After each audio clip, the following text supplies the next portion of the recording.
Welcome to the league with your host, David McGeed, and you might know me, Benoy from the Solar Maverick podcast. You give us 5 minutes, we give you the latest clean energy trends. The first big thing that I wanted to talk about is if you're not familiar with the Coalition for Community Solar Access, CCSA, came out with a study on April 9th, 2025, about how community solar projects generate 2.1 billion in economic impact. Usually, like the average size of a community solar project is 5 megawatts. They say that an average community solar project brings an average of 14 million of economic activity into the local community and supports about 100 jobs. Dave and I have actually a lot of experience developing community solar projects. My company, Renewed Energy, is developing 80 megawatts of community solar projects. And it's interesting because it's all from private money and it's very easy for these projects. They're faster to put online because they're distribution level projects than utility scale projects.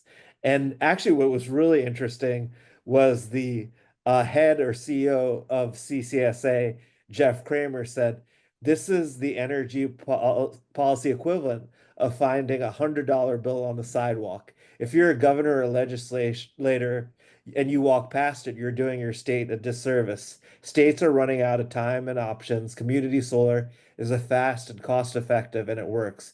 We don't have 10 years to build our way out of this energy crunch. In some cases, we have 18 months, and community solar fits that timeline.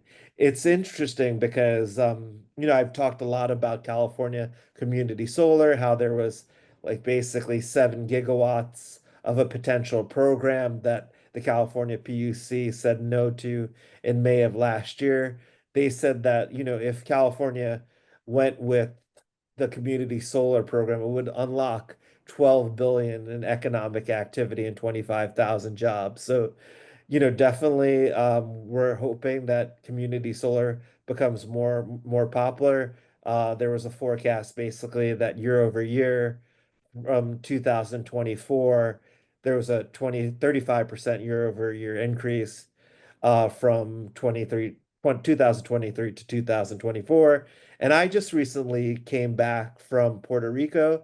I was there installing solar and storage with Let's Share the Sun Foundation.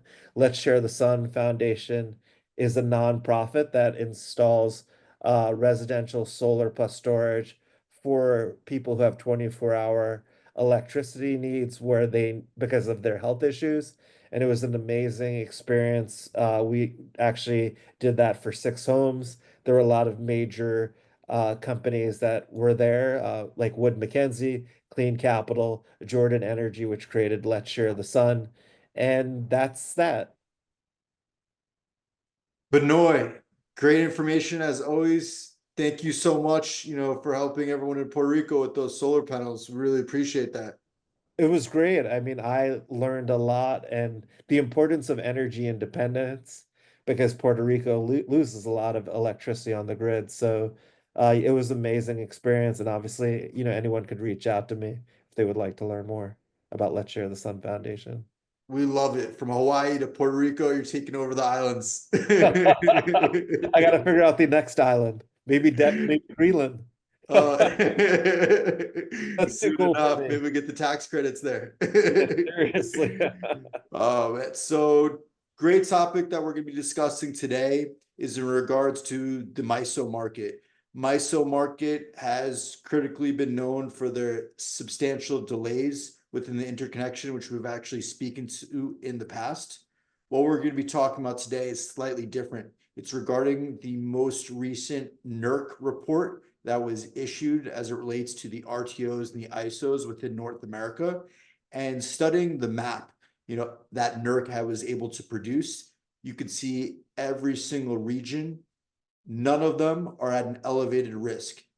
MISO is at an elevated risk. MISO is responsible for delivering electricity to 30% of the United States. Lots of people are relying on MISO. They're in critical shape right now. Their reserve capacity by the 2030s is expected to be below 14%, very dangerous waters that they're in. One of the big challenges that they're experiencing within the MISO market is if you're looking at MISO North and MISO South, there's extreme challenges with the transfer of electricity, through those different markets. There's a major bottleneck. That bottleneck is creating a lot of discrepancy in pricing, specifically within the North MISO territory. This is an item, that we need to pay attention to.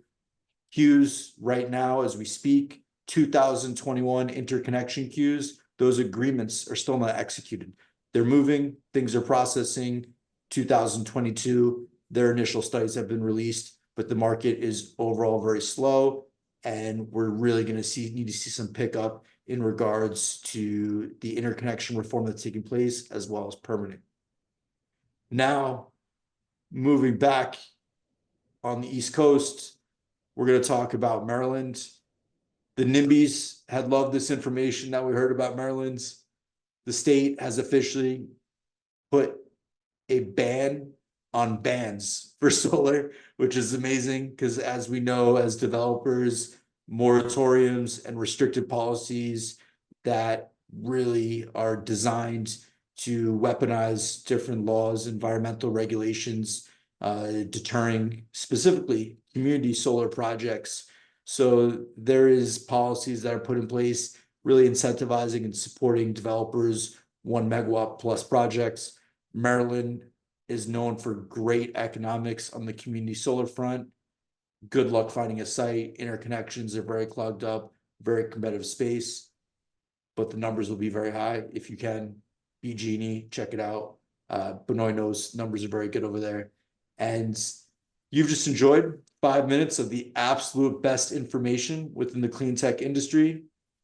Today, we're April 11th, 2025. Hit subscribe, hit like, and leave a great comment too. Thank you.